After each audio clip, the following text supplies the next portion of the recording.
बड़ी खबर है उस पर हम लिए चलते हैं। ये तस्वीरें आप सीधे देख रहे हैं, द्विपक्षीय मुलाकात की ये तस्वीर भारत और वियतनाम के बीच द्विपक्षीय वार्ता की तस्वीरें हमें मिली हैं, जो हम सीधे आप तक पहुंचा रहे हैं हैदराबाद हाउस से। ये थोड़ी देर पहले तस्वीरें मिली हैं जिस पर पूरी दुनिया की निगाहें हैं, इसलिए क्योंकि आज जो भारत और वियतनाम है उसके बीच द्विपक्षीय वार्ता होनी है। वियतनाम के जो प्रधानमंत्री फाम मिन चिन 3 दिनों की राजकीय यात्रा पर भारत में है और आज ये द्विपक्षीय वार्ता हो रही है।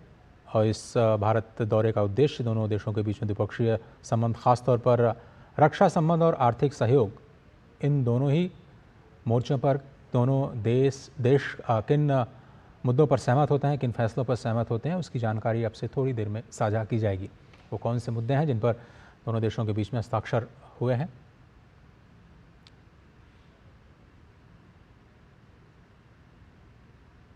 आपको बताएं कि वियतनाम भारत की एक्ट ईस्ट पॉलिसी में वियतनाम को एक बड़े रणनीतिक साझेदार के तौर पर भारत देखता है, जो कि इंडो पैसिफिक रणनीति में एक महत्वपूर्ण भूमिका निभाता है। और संबंध दोनों देशों के 50 साल पुराने हैं। 2016 में प्रधानमंत्री मोदी ने वियतनाम की राजकीय यात्रा की थी, जिसके बाद दोनों देशों के बीच जो रिश्ते हैं उसको और मजबूती मिली।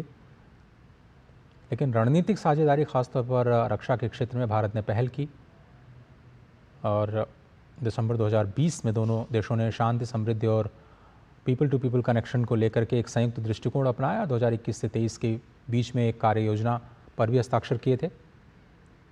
ग्लासगो समिट में भी COP26 समिट में दोनों देशों के प्रधानमंत्रियों के बीच हाई लेवल मीटिंग हुई थी।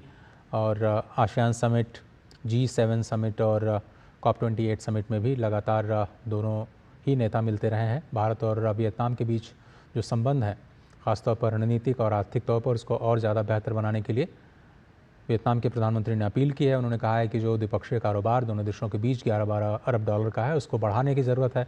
20 अरब डॉलर का हम लक्ष्य बना सकते हैं।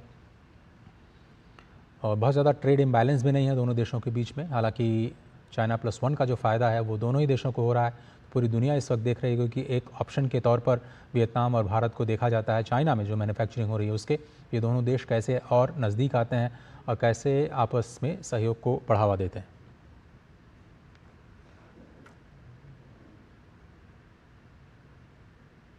रक्षा सहयोग की बात करें तो भारत ने वियतनाम को स्वदेशी आईएनएस कृपाण दिया है और दूसरी ओर वियतनाम के नान ट्रांग में विदेशी भाषा की ट्रेनिंग के लिए $1 मिलियन का ग्रांट भी दिया था।